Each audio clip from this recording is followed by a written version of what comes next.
Es un honor que esté acá nuestro primer ministro de la patria de estos años de educación, hace muy poquito, en el último Consejo Superior de esta universidad.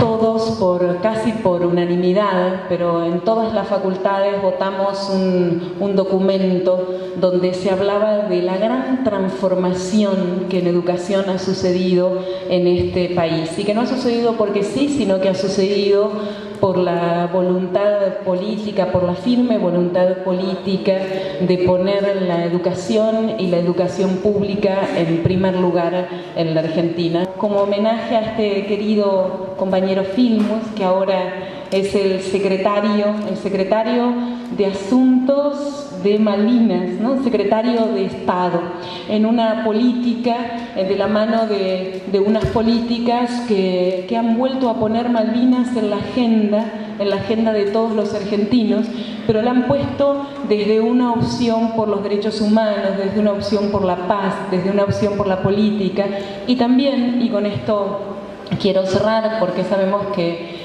tiene muy poco tiempo, lo que no quiere decir que tengan que hablar apurado, por supuesto. También han puesto Malvinas en una política de derecho a la verdad de todos y todas las argentinas.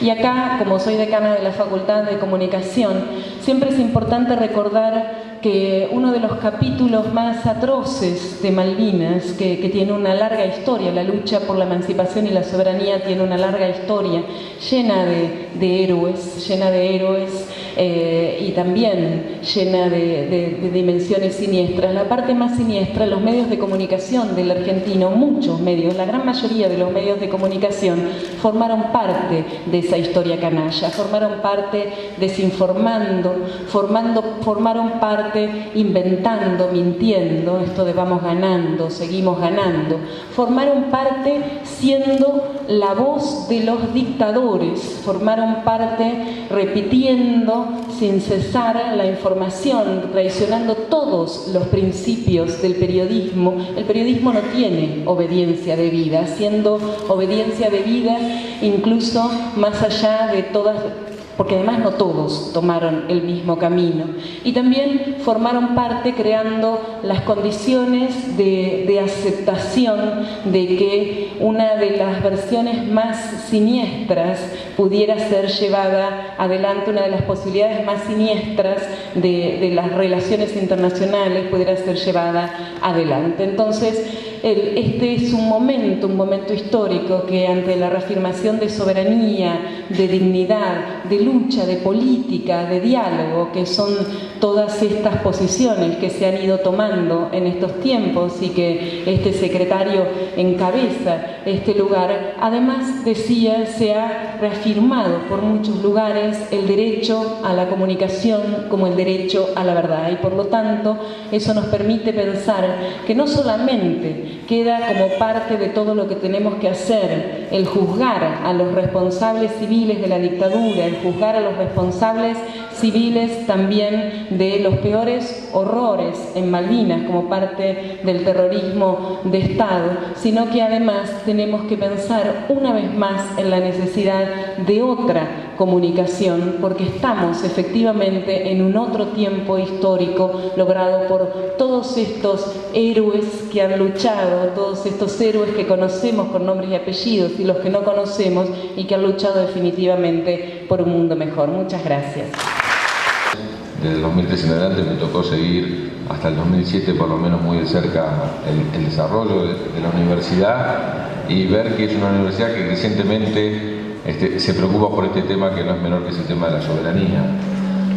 Para que ustedes tengan una dimensión, acabamos de cerrar el llamado a concurso de proyectos de investigación sobre Malvinas, algo que nunca se había hecho hasta ahora, un concurso especial con un financiamiento especial con la Secretaría de Políticas Universitarias sobre el tema de Malvinas. Se presentaron más de 120 grupos de investigación en todo el país. Quiero decirles que 1 de cada 5 es de la Universidad de La Plata.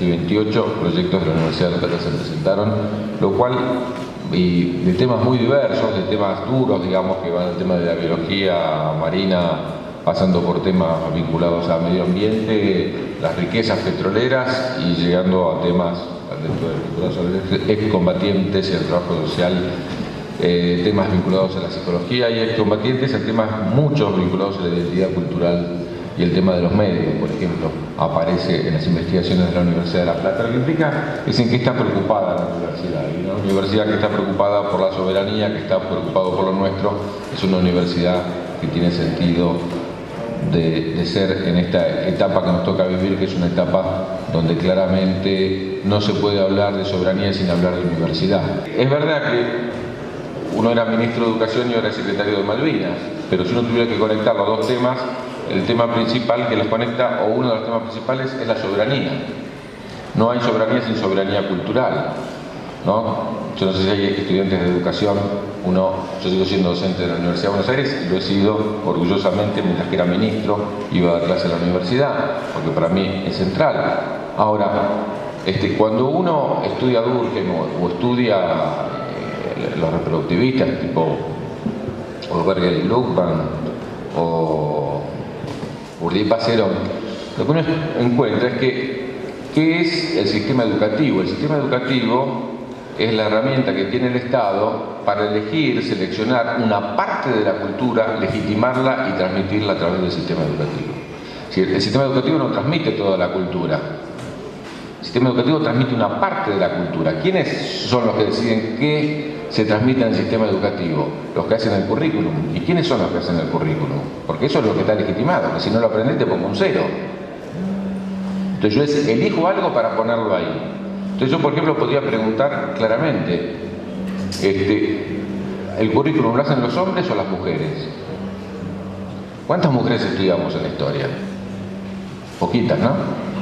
Preguntar acá, porque claramente el currículum lo hace una cultura machista, entonces desaparece. ¿Dónde está la historia de los pueblos? Está la historia de bronce, pero la historia de los pueblos, ¿dónde está? No existe porque no son los pueblos los que hacen el currículum, es el Estado el que decide quién hace el currículum y qué pone y qué saca. Entonces esa parte de la cultura, si está Malvinas o no está Malvinas, o está la soberanía o no está la soberanía, si empezamos a estudiar la historia por lo que pasó en Europa o la empezamos a estudiar por nuestros pueblos originarios, estamos definiendo qué mirada tenemos nosotros respecto de la soberanía.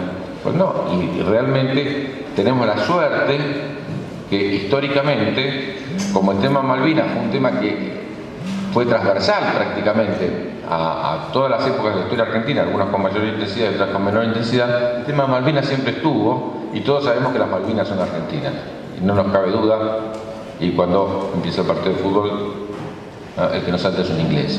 Digamos, son cuestiones que sabemos que están en la cultura y se transmiten de generación en generación. Por supuesto transmiten la familia, transmiten otras instituciones, pero fundamentalmente transmite la escuela. Así que en este tema me parece que el eje central de tenerlo en soberanía no es que Malvinas tiene que estar en la historia o Malvinas tiene que estar en la geografía, Malvinas tiene que estar en la ingeniería, Malvinas tiene que estar en la biología, Malvinas tiene que estar en la facultad de Derecho, las Malvinas tiene que estar en absolutamente todos los temas que están vinculados de una u otra manera con Malvinas. Pero si somos el único país en América Latina y uno de los pocos en el mundo que tiene una parte de su territorio, y una parte de su territorio está ocupado por otro país, nunca nos ponemos a pensar nosotros eso. Pero, y esto lo decía nuestra presidenta el otro día en Ushuaia, decía, nosotros el 9 de julio no va a ser completo hasta que no esté toda la Argentina independizada, y hay una parte de nuestra Argentina que no es, por lo que decía Edgardo, no es una parte menor. Estamos hablando de 1.900.000 kilómetros por hora, es la colonia más grande que hay en el mundo. ¿Cuánto puede aportar la universidad a esto? Bueno, muchísimo. Es decir, desde todo punto de vista. En primer lugar, yo voy a ser muy breve, pero es decir, cuando fue la guerra de Malvinas, yo me acuerdo muy bien, un periodista se llamaba Osiris Troiani, solo los que son viejos como yo podrán recordarlo, que escribió el primer libro sobre Malvinas y terminaba diciendo lo siguiente, después de analizar que la dictadura que vendió el país era la que quería recuperar las Malvinas, la dictadura que hizo de gendarme de Estados Unidos en Centroamérica, mandando a entrenar a los soldados de cómo se tenía que torturar, terminaba diciendo, señores militares, las Malvinas son argentinas, Argentina también. En el sentido que quienes vendieron la Argentina no podían recuperar las Malvinas. ¿Qué es lo que dice Cortázar? Dice también García Márquez, una causa noble en manos de aquellos que no tienen ninguna autoridad moral para poder reclamarla. ¿sí? Y en este sentido, me parece que para nosotros es muy importante colocar en el centro esta idea de que estamos en un momento donde reclamamos las Malvinas como parte de un ejercicio de recuperación de la soberanía en todas las dimensiones. Y no de Argentina, sino de América Latina. Estamos recuperando la soberanía política, estamos recuperando la soberanía económica, estamos recuperando la soberanía cultural.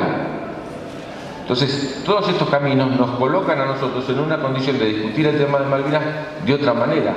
Es verdad que nunca se dejó de reclamar Malvinas. Ahora, no era lo mismo reclamar Malvinas en el Pacto Roca-Ranciman, donde nosotros, decía alegremente nuestro ministro de Economía, somos una perla más en la corona británica, que reclamarla como la estamos reclamando ahora, con convicción, sabiendo que es el sentimiento de todos los argentinos y que hace a una integridad. Hace pocos días el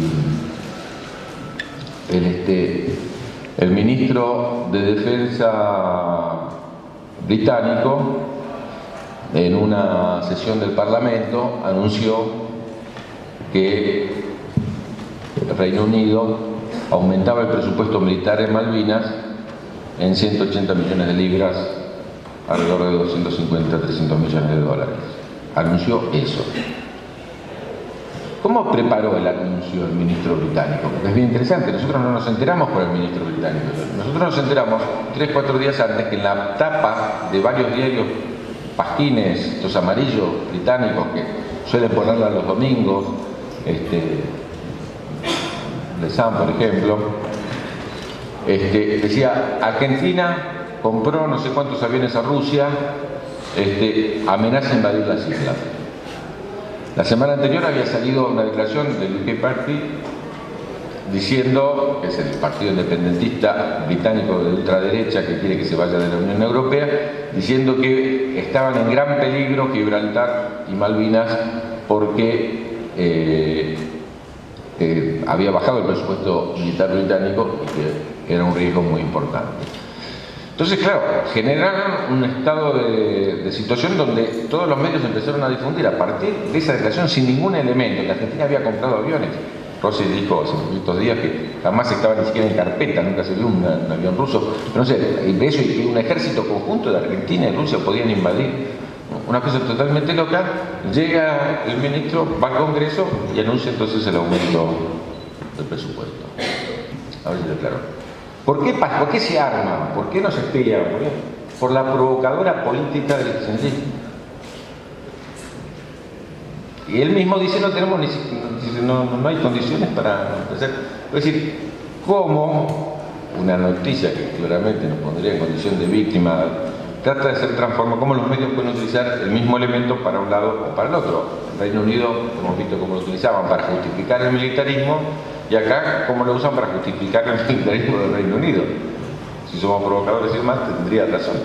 Pero insisto en este sentido y termino con no nada más preciso que la intervención de hace muy poquitos días de Cristina el 2 de abril, diciendo: no hay ningún otro camino para recuperar las Malvinas que no sea la paz, que no sea la diplomacia y que no sea la negociación. Esta es la posición de este gobierno, pero es la posición del Estado argentino a partir del 83 y no va a cambiar ni cambió en todo el tiempo, porque el conflicto militar quien lo hizo fue una dictadura con la cual los británicos negociaron, pero no se atreven a negociar con la democracia, que es la que impera en el país.